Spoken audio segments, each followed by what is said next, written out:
Hit a Felita, that little bitty bitch, and I made her a monster. I can't address all the issues I'm dealing with. Welcome back, Sneaks and Geeks family.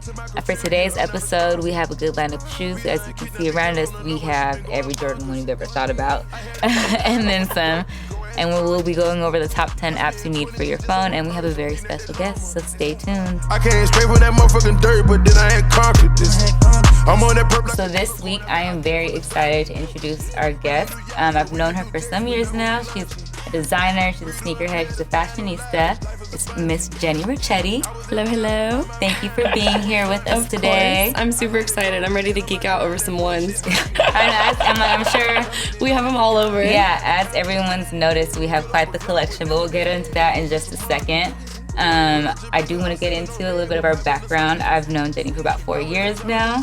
We used to work together at a sweatshop in San Francisco. Yeah, long story short, it was a sweatshop. Yeah. It was brutal. But it was, we were young, we wanted to work in the fashion industry, and it was technically the perfect setting. Yeah.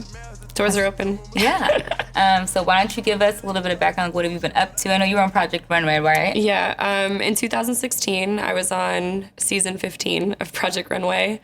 And that was like a crazy whirlwind. Yeah. I feel like it came and went so quick. And I was the youngest competitor. At the time, I was 22. Oh, I didn't know that. Yeah. That's dope. Yeah, fun fact. Yeah, right. Yeah, Fact. So I was the youngest competitor, and I actually made it the longest for being that age in the history of Project Runway. Yeah. Because usually the young ones get like knocked out the first like 3 episodes, but I lasted to like episode 10. And it was just kind of crazy, and I was really happy. Like I got to rep the Bay. Like not too many people who are on the show are from SF or the Bay Area, and I was glad. Like I got a couple other contestants from that season also. Yeah. From here, so it kind of felt like a little home, and I was able to find like a community within Project Runway, but competition is rough. You did touch on the fact that you are from the Bay Area, so you can give us a little bit of your background, like where you're from, or like a little bit of background on you and your brand and how you got started.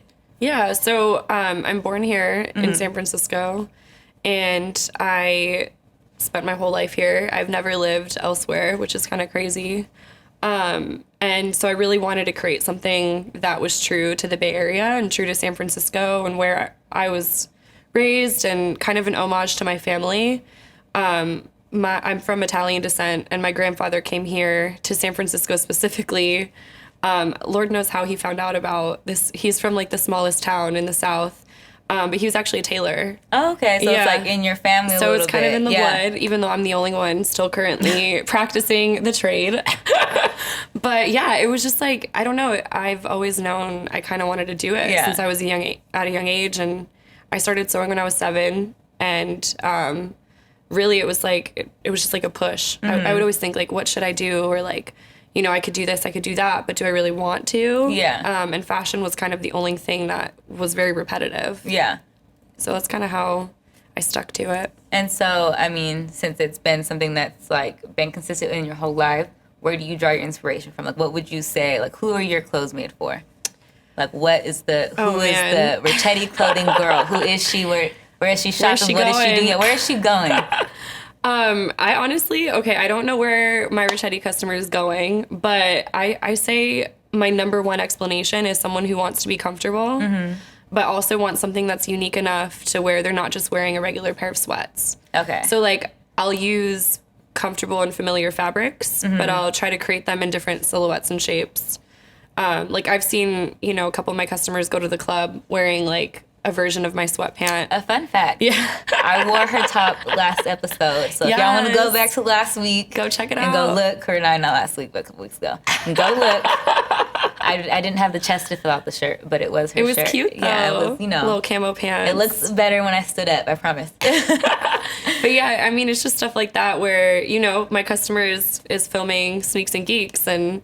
or watching you. Right. And I just want whoever I'm making my clothes for to feel comfortable. And my main goal is to have, whether male or female, just to feel comfortable and sexy and confident. And I feel like my clothes might not be for everyone. It has some exposure. It does have some body showing, not on every single piece, but for the most part. And it does take a specific person to want to rock that. Yeah.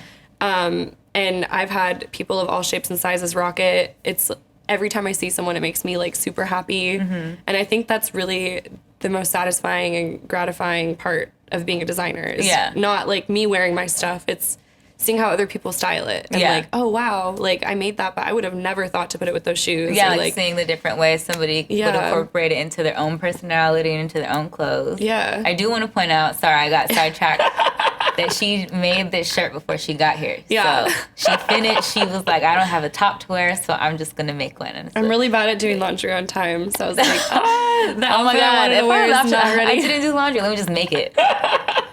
Yeah, it was fun. It was a fun little project. Clearly, you've been up to a lot of things. What would you say, or what have you been up to? What are your pivotal moments for 2018? Yeah, so 2018 has been an interesting year. I do have my own clothing brand, Riccetti Clothing, and I also worked in the beginning of the year for a different company designing licensed clothing. Okay. For brands like Target, Walmart. We would focus on like men's and children pajamas and like boxer briefs, which was a cool experience for me. It gave me like a really good insight on how it works with other brands in terms of like if I wanted to put, you know, Spider-Man on a t-shirt, how legally I could do that. So I learned a whole bunch with licensing through that company. But it was getting really hard to manage both. And as Riccetti is growing, I had to, like, lessen my other gigs. And I always say, like, whatever side gig I have going on, I try to have it correlate with the clothing brand. So that kind of helped elevate it. Because I jumped from not being able to sustain both jobs due to my time. This year I got my first employee. I was able to have my first intern. I got my first wholesale accounts, so working with like Dolls Kill. Yeah. They're my biggest wholesale account, and then I have an opportunity. I'm going to be going to London in February to do a trade show, and those are all opportunities that came to me this year. And it's kind of like you never really ask or look for things, and I feel like you just project kind of what you're needing, and you just work towards that goal. So it's kind of cool to see the process just like work itself out, align you to where you're just supposed to be takes going. Over a little, I'm like, yes. Yeah. But that is, so you do have you said your first intern and first employee, so all the clothes are made by you. So like if I go on Dolls Kill, whatever like piece I'm purchasing, that's made by Jenni, right? Everything's made in-house, Okay, that's a lot of work. Yeah. I'm like, yes, girl. This is why I need to like cut out all the side stuff. Yeah, gotta focus on the brand. Yes, that's why it's nice coming here. I get to take a little break. Right? You have to focus on the other things, on making the brand instead of the clothes.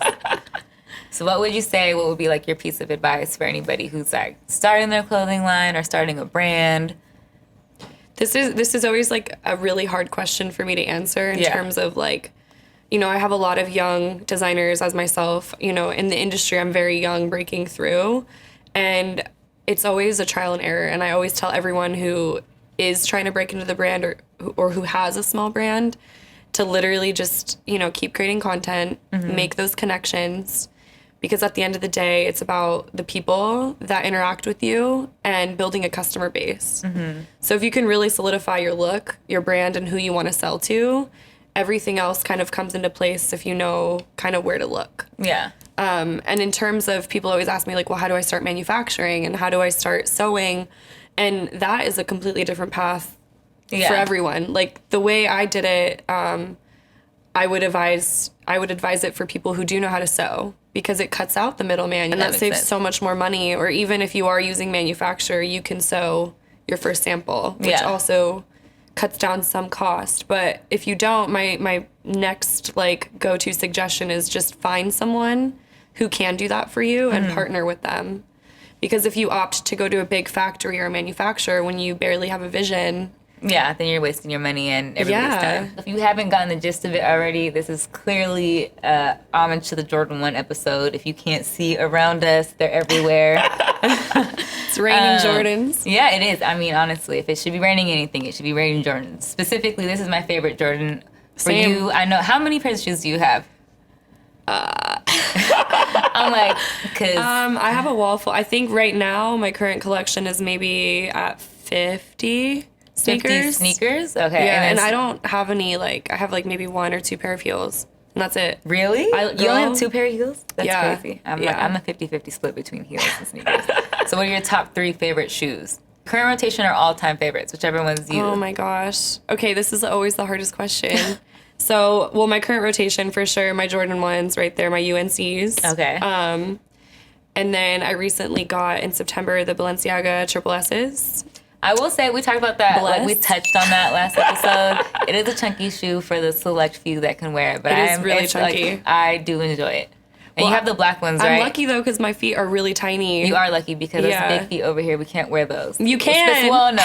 'Cause I'm skinny and big-footed. If you're like thick and big-footed, you can wear some chunky shoes. If you're skinny and big-footed, it just You looks gotta like just do the baggy pants. yeah, you do. No, Yeah. you really do. You All got it. my like shoes that look bigger, I have to wear them with baggy pants, or else like it's a no-go. Oh yeah, for sure. I agree. I mean, I've definitely seen some outfits with the Balenciagas and I've cringed, but for the most part, I love them. So I'll say the UNCs, my Balenciagas, and then I really have a hard time with like the third pairing For your current rotation? for my current rotation because I go through phases throughout the week.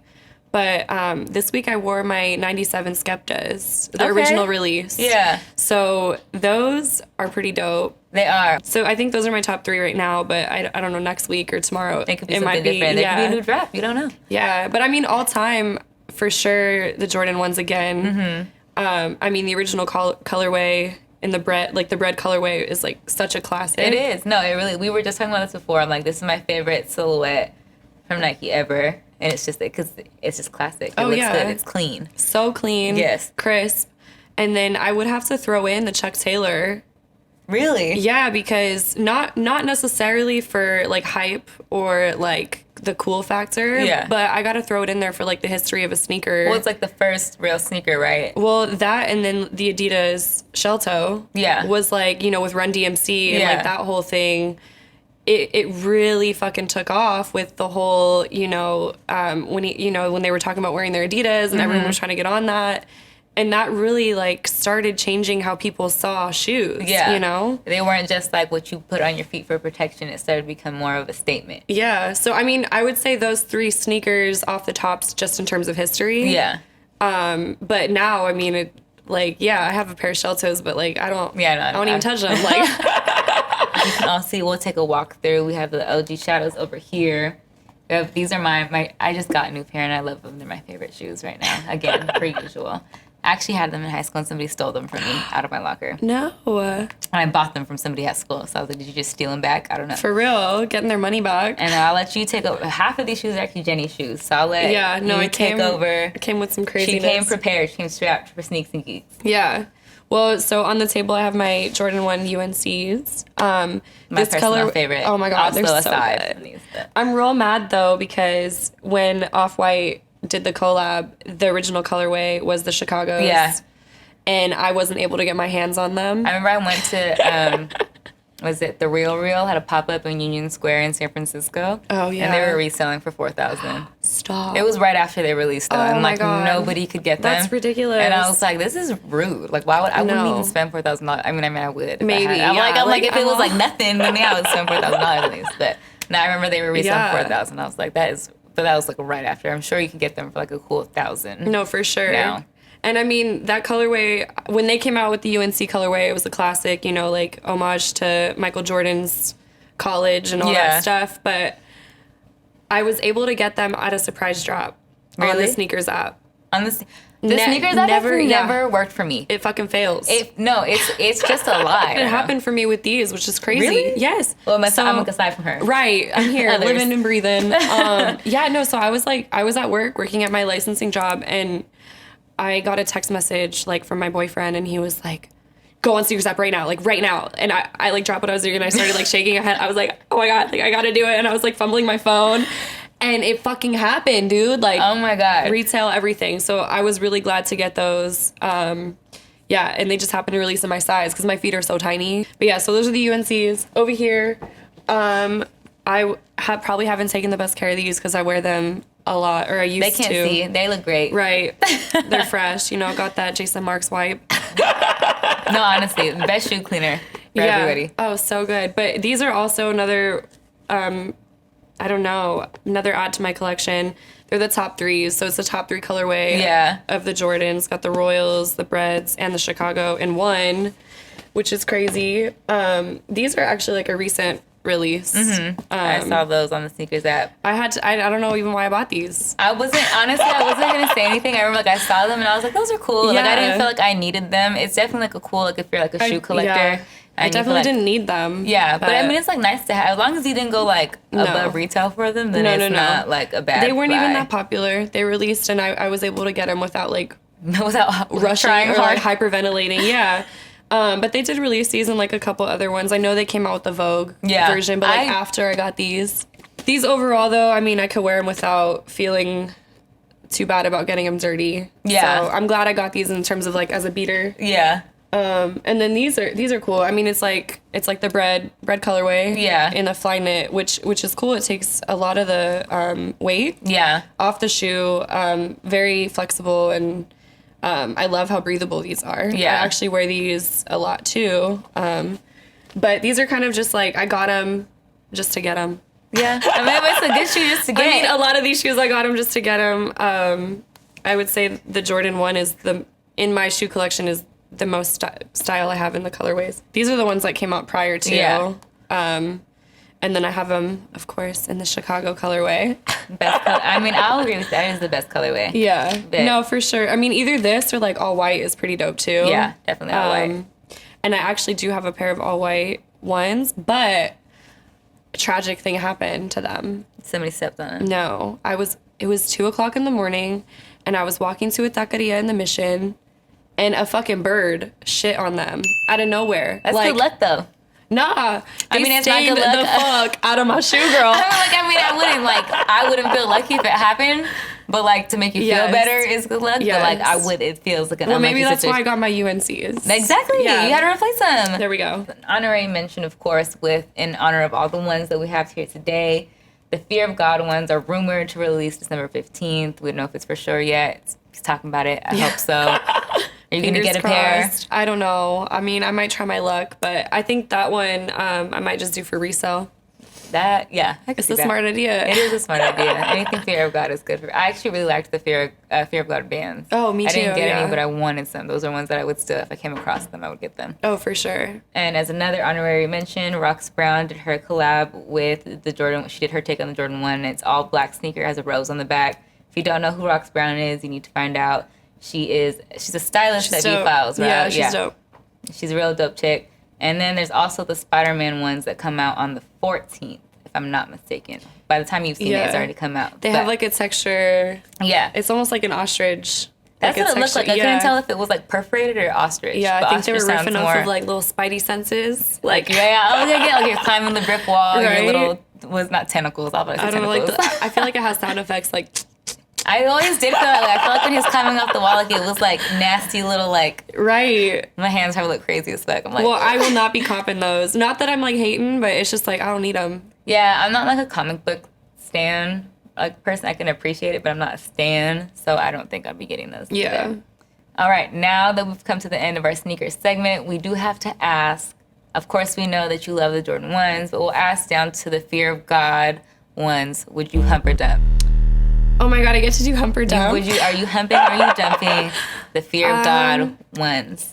It's a hard one because I want to hump it for like what the brand is, and I love Fear of God. Like the principle? The principle, I want to hump it so bad, but I think it might be a dump for me. I think it's a dump for me too. And it's not like it's all nothing against Jerry. Yeah, we love you. We love Jerry. I'm humping the Fear of God bands. I'm dumping the Fear of God ones. So yeah, there's that. I know it's a sad day. We just dumped something. I know. I low-key dump things a lot. I was kind of excited. I was hoping like when I came here we would do hump or dump, and that I would get to dump something. And there you go. You get to dump something, and then now you know. Are you here? Are you humping Jordan ones in general? Yes. There you go. Yes. She humped now and she I get to hump. Made my night. There you go. I got major decisions to make, whether to get the Maybach or just chill. Now we're on to the Geeks portion of the show, and today for you, we have a list of top 10 apps that you need on your phone. Aside from that Instagram, Snapchat, all that you already have, these are for things that you might not know. So today, first, we're going to start off with Kira Kira, and this is my selection.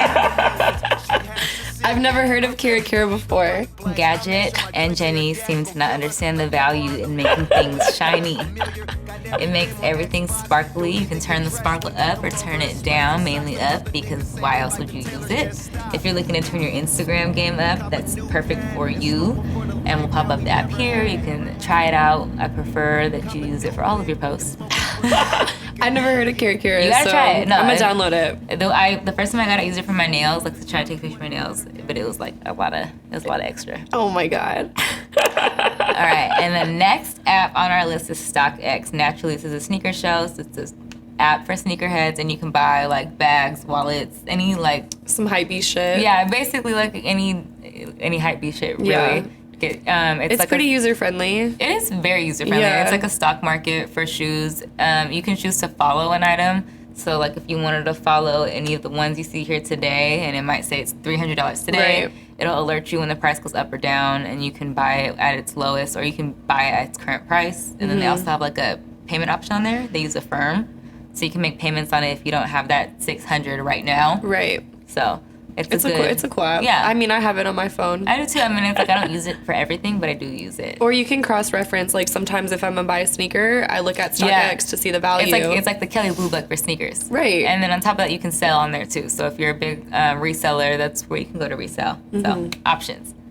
Next is GPS Radar, and Jenni put me onto this today, and I'm actually really sad. I went to Art Basel this weekend, and I didn't know about this, and this would have been very useful. Do you want to give them like a breakdown? Yeah, I mean, so I just touched base upon like GPS Radar, a small portion of like what it does, and I'm sure it could do a lot more. But back in September during New York Fashion Week, I downloaded GPS Radar, and it's basically an app that tells you all of the fashion events that are happening in the city that you're currently in, or you could even see. You know, I checked earlier today and there was like fashion events happening in Milan, but clearly we're not in Milan. We're not in Milan, but basically you create a profile and they have to approve it. So if you're in fashion or if you're doing something towards the creative side, or they see it's benefit for you to be there, then you'll get approved, and then you can sign up for stuff. Yeah. Then you have to wait for a response. It's like a little invite situation. So getting over the hurdle of finding out the event and then trying to get an invite and all that stuff, but it does give you information. Yeah, and so it's really cool. good to know, especially for like instances where if you happen to be at New York Fashion Week, or if you happen to be at Art Basel and you don't know exactly where the places you want to be are at, it's what you need. Next is Depop. So Depop, I love Depop. I feel like it's a resale app. It's like Poshmark, or I don't know if there's any other things like Poshmark besides Poshmark. Yeah, I'm not but sure. I know that Depop is more so for like, I would say like the cool girl or guy. The trendier. Yeah, like I know a lot of fashion bloggers will resell their items on Depop as opposed to Poshmark. So if you don't already use that, or you're looking for like, I know like Ami Song, I see her posting a lot on there. Like a lot of Ugly Worldwide has like a lot on Depop. And a lot of boutiques will also post their stuff on there too. So it's another good one to look for if you're looking for more exclusive pieces or things that are harder to find. So good one to use. Depop. Next on our list is LumaFusion. So LumaFusion is a video editing app, and it's the only app really out there that can hang with Final Cut Pro. So for all you professional video editors out there, you have full audio, full mixing capabilities on the go. You can do color correction, tinting, everything that you can do on your computer, you can do on your iPad, your phone, you know. For all of you multitaskers out there, we are millennials and whatnot. And it's worth the price. It's $20. Yeah, you get all that. That's a good price. Next on our app list is Lightroom, and Lightroom is a mobile pro photo editing app. So it's kind of similar to VSCO if you ever used it. I know you use it, right? I've used it a couple times, and one of my friends who's a photographer he has like you can set filters and then filter everything the same and kind of like go through like it's a normal photo editing app, but I feel like Lightroom is really organized. Yeah. Makes it really easy to manage, and it's free. Yeah. So. And it's free. We all love for free. Yes. Next on our list is my personal favorite. I found this app on the Explore page, and Gadget happens to actually know what it is. It's called Procreate, and it's one app of the year. I would say the best drawing app that you can get on iPad and on the iPhone.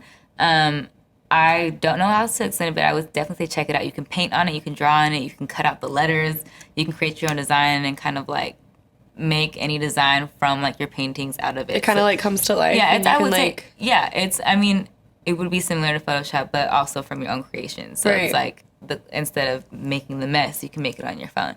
And The iPad version is only $9.99, sorry, and the iPhone version is $4.99. So it's pretty cheap for what you get. I'm gonna have to check it out because I have the iPad Pro for like my fashion illustrations. Oh no, actually, it would be perfect for you. Yeah, actually. So. I gotta check because right now I'm just using the Adobe Sketch app, which is cool, but I haven't really explored much other options. So. No, definitely worth checking out. Okay, next, because Gadget insisted, we include Google Maps.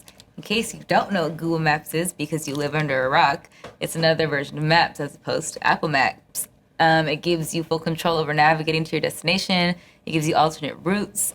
It tells you if there's an accident ahead. So no, but I do like Google Maps because it's pretty on point about traffic. It is. I will say it is on point about traffic. It gives you that good time estimation. It does. I'm still going to use Apple Maps, though, because it's automatic. So. It's funny because, like, people either are, like, hardcore Apple Maps or hardcore Google Maps. They really are. And then there's those stragglers that use Waze. Oh, no. Oh. I do not use Waze. I do not like Waze. I mean, majority of the time I get into an Uber, they're, like, using Waze. Well, because they have... So, Uber's integrated with Waze. I think they bought them, so that's why they have to use Waze. Yeah, and I'm constantly like, oh, let's, like, turn off this street. Like, I'm not really... Yeah. It gives you some weird-ass Waze. Yes. Waze. Jesus. I like Waze just because you can... they tell you about the cops. They do. Waze does tell you about the cops. Yeah. Stuff like that, and they'll give you, like, added information about traffic. Not about traffic, but accidents. Like what lane to go in. But I also think it's funny because like Waze is based off of the user, right? And so like other users have to and I'm like, isn't that dangerous? Like I'm driving and having to say like, oh, there's a cop on the corner of like. But it's also like, when is it that serious? Like if you're that hot, then just like drive like around the speed limit. Like if you're that concerned, just stay like within like the 70 to 65 range, and you should be fine. I guess they just need to figure out what GPS app works better for them. Yeah. All right. So for our last app, Jenni's gonna let us know. No, it's really embarrassing. It's her favorite game app. Yeah, like okay, you know how like when you're falling asleep at night and you have kind of like insomnia and you just need like a mindless task to do. There's this app called Woody. It's so weird. I don't even know if you guys can see it from here, but it's called Woody Puzzles. And, okay, it's, like, really fun. I'll show you guys an example. It's wood puzzles? It's, like, wooden puzzles. And I don't know why it's not letting me play right now. Okay, yeah, so it's like this. It's almost like Tetris, but, like, kind of more boring. Yeah. And you just put, like, the shapes, like... And you try to fill up a whole row and, like, knock everything out. And you, like, get points and stuff. It's mindless. Wow, it is literally like... It's literally just wood blocks. It's like white. Yeah. It's like just... It's archaic. It's plain ass Tetris. It's super plain. Wow. Yeah. All right. Well, there you have it. I don't think this is like, you need to download this today, but, like you maybe know, like eventually. Maybe like when you're just bored and you're like, what was that one bitch talking about on Sneaky Geeks? And it was a wood Tetris. Yeah, now I'm all playing it. now she's out for the count. I'm getting it.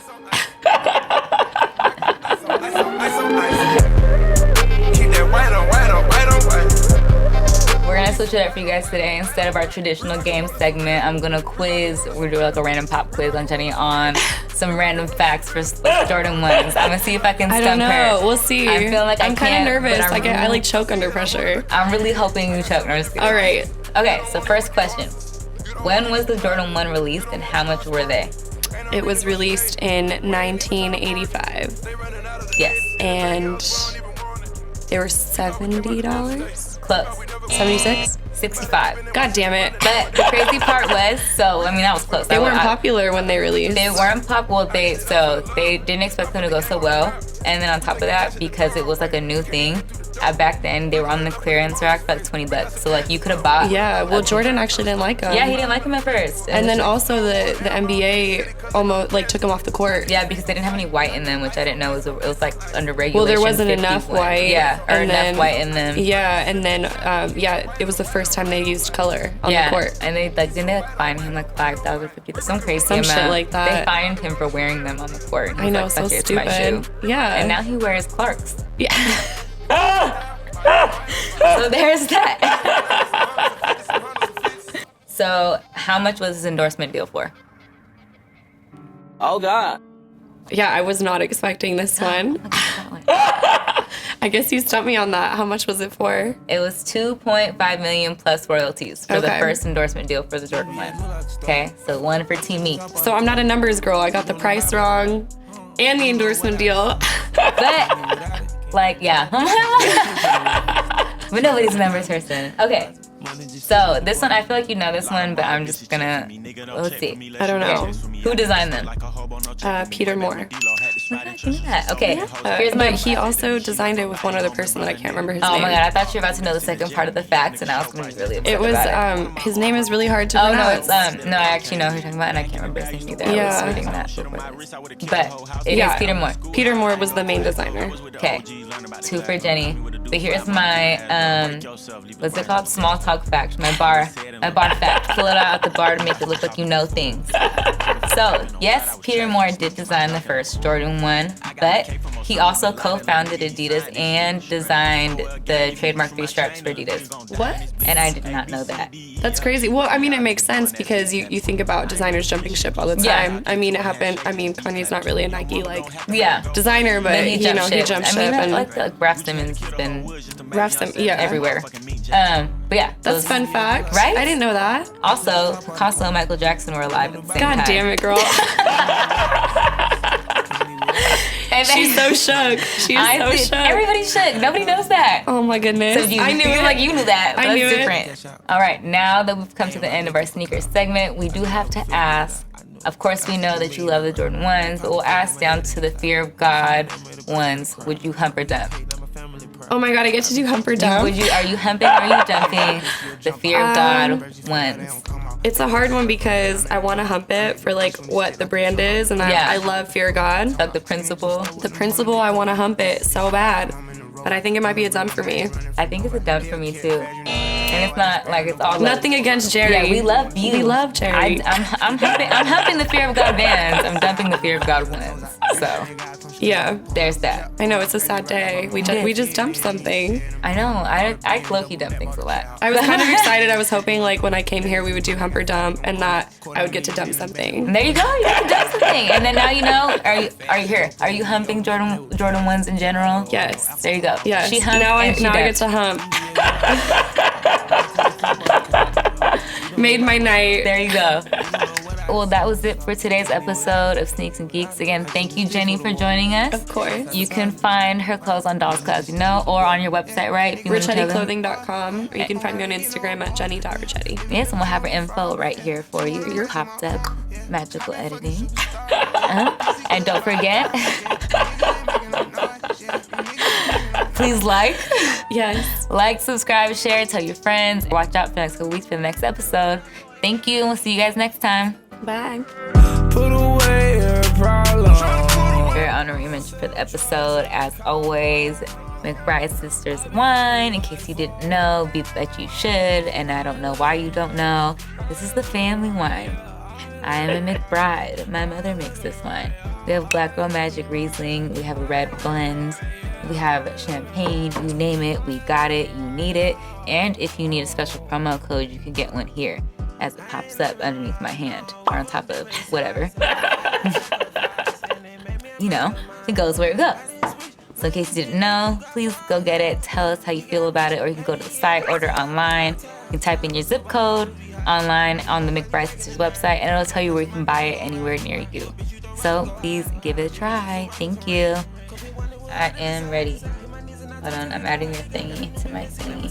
Adding your story to my story. That had no context whatsoever. I'm adding your thingy to my thingy.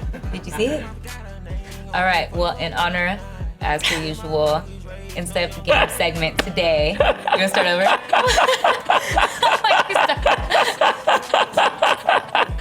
She's about to fuck me up. Okay, we'll start over. No more giggles. You could Google. I just wasn't prepared for it. Hey, I love a good highlight though. It is, no, honestly. So the Kira Kira app will have it up for you on the screen right now for you to. I can say it. Okay. I think it is a need, especially if you're trying to have your like Instagram game go up. It was like yeah, it was like the horn. Your white crack, your mom need that. Lord knows she needed them nickel blows to function.